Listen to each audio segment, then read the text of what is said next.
ज्योतिर्मय media house सविनय सादर करत आहे श्री अरविंद आणि श्री माताजी यांच्या तत्वज्ञानावर आधारित एक चिंतन. पूर्णयोगाचे अंतरंग. नमस्कार. आज आपण श्री अरविंद यांच्या स्वास्थ्य मंत्र यातील एका खूप महत्वाच्या विचारावर बोलणार आहोत. हो, नमस्कार. म्हणजे आजारपण आणि आपली मानसिकता यांचा काय संबंध आहे यावर. अगदी. श्री अरविंद या नोंदींमध्ये म्हणतात की अनेकदा आजारपणाची सुरुवात ही फक्त एका बाह्य सूचनेसारखी असते. आणि गंमत म्हणजे ही सूचना जोपर्यंत आपली शारीरिक जाणीव स्वीकारत नाही तोपर्यंत ती पूर्णपणे प्रभावी होत नाही, असं त्यांचं म्हणणं आहे. म्हणजे जसं एखादा वाईट विचार आपण मनात घोळवतो तसंच काहीसं. बरोबर. तो विचार स्वीकारला की मन अस्वस्थ होतं. तसंच ही आजारपणाची सूचना स्वीकारली की शरीरावर परिणाम होतो. हा मुद्दा खरंच खूप खोल आहे. चला यावर जरा अजून बोलूया. मग स्वास्थ्य मंत्र काय सांगतो? या सूचनेला प्रतिसाद कसा द्यावा? बघा, श्री अरविंद सांगतात की पहिली गोष्ट म्हणजे ही सूचना जाणीवपूर्वक नाकारायची. म्हणजे आपल्या शारीरिक जाणीवेने तिला नकार द्यायचा. आता शारीरिक जाणीव म्हणजे काय?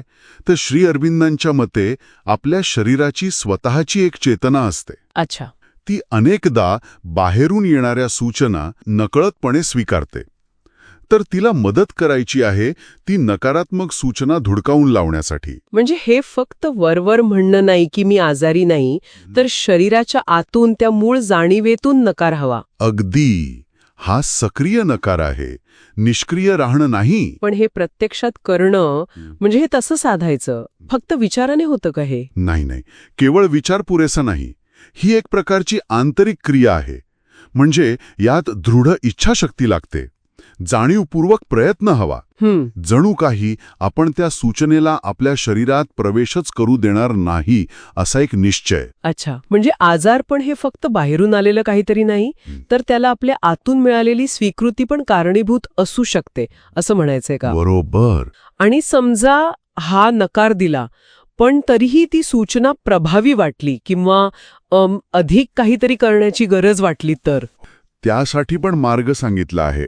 जर केवळ नकार पुरेसा वाटला नाही तर सकारात्मक प्रतिसूचना म्हणजे काउंटर सजेशन द्यायला सांगितलं आहे. सकारात्मक प्रतिसूचना म्हणजे त्या नकारात्मक सूचनेला एका शक्तिशाली सकारात्मक विचाराने किंवा भावनेने उत्तर द्यायचं. उदाहरणार्थ, मी पूर्णपणे निरोगी राहीन, मी स्वस्थ आहे, सुरक्षित आहे आणि राहीन, असा एक दृढ विश्वास किंवा भावना निर्माण करायची. हे महत्वाचं आहे. म्हणजे ही केवळ एक काय म्हणतात त्याला पॉझिटिव्ह थिंकिंग नाहीये. नाही, ही एका नकारात्मक शक्तीला दुसऱ्या सकारात्मक शक्तीने सक्रियपणे विरोध करण्याची क्रिया आहे. केवळ नकार नाही तर त्याच्या जागी सकारात्मकतेची स्थापना. समजलं. म्हणजे नकारात्मकता काढून तिथे सकारात्मकता भरायची. अगदी तसंच. आणि याहूनही पुढे जाऊन श्री अरविंद एक अजून महत्वाचा मार्ग सांगतात. कोणता? कोणत्याही परिस्थितीत, विशेषतः जेव्हा परिस्थिती गंभीर वाटते, तेव्हा त्या आजारपणाच्या मूळ सूचनेला आणि प्रत्यक्ष आजारपणाला दूर करण्यासाठी श्रीमाताजींच्या शक्तीचं आवाहन करण्याचा मार्ग उपलब्ध आहे. म्हणजे मानसिक नकार, शारीरिक नकार, सकारात्मक प्रतिसूचना आणि त्यासोबतच एका उच्च आध्यात्मिक शक्तीची मदत घेण्याचा उपाय पण आहे. हो, हा एक प्रकारे मन, शरीर आणि चैतन्य किंवा अध्यात्म या तिन्ही पातळ्यांवरचा उपाय आहे. एक समग्र दृष्टिकोन. खरंच खूप वेगळा विचार आहे हा. निश्चितच. या सगळ्यातून एक महत्वाचा मुद्दा समोर येतो बघा. आपल्या शारीरिक आरोग्यावर, आपल्या मानसिक स्थितीचा, आपल्या जाणीवांचा, आपल्या श्रद्धांचा किती खोल परिणाम होऊ शकतो. बरोबर. म्हणजे केवळ सूचना नाकारणं नाही, तर जाणीवपूर्वक आरोग्यपूर्ण स्थितीची निवड करणं. आणि त्यासाठी मग मानसिक, शारीरिक आणि गरज वाटल्यास आध्यात्मिक साधनांचा वापर करणं यावर भर आहे. खरंय. आपल्या श्रद्धा, आपली जाणीव आरोग्याच्या प्रक्रियेत इतकी महत्वाची भूमिका बजावतात. हा विचारच आपल्याला फक्त शारीरिक लक्षणांच्या पलीकडे बघायला लावतो.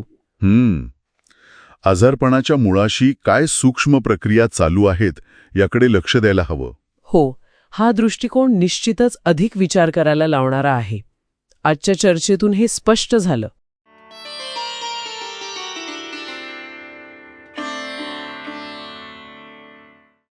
धन्यवाद. उद्या पुन्हा भेटूया आपल्या ऑरो मराठी चॅनलवर.